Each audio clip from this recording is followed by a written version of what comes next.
Yesterday, as you know, I visited Ferguson in order to be briefed on the ongoing federal civil rights investigation into the August 9th shooting death of Michael Brown, an investigation that I launched more than a week ago.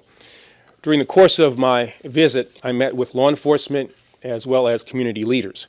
We had, I think, constructive discussions about the importance of maintaining peace, averting future acts of violence or vandalism, and ensuring public safety, as well as the need for outreach and engagement to rebuild a fractured trust between the community and the law enforcement community that it serves. Going forward, I will continue to get regular updates and to closely monitor the situation as it unfolds. Now, although our investigation will take time, and although I cannot discuss the specifics of this case in greater detail since it remains open and very active, the people of Ferguson can have confidence in the federal agents, investigators, and prosecutors who are leading this process. Our investigation will be fair, it will be thorough, and it will be independent.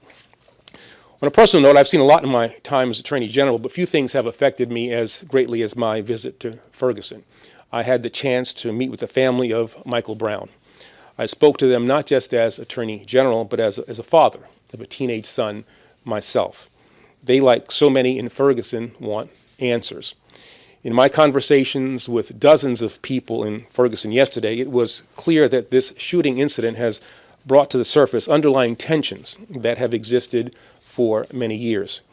There is a history to these tensions, and that history simmers in more communities than just Ferguson. Law enforcement has a role to play in reducing tensions as well.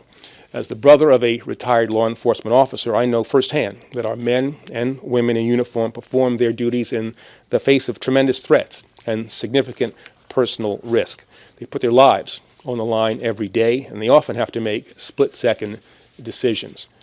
The national outcry we have seen speaks to a sense of mistrust and mutual suspicion that can take hold in the relationship between law enforcement and certain communities. I wanted the people of Ferguson to know that I personally understood that mistrust.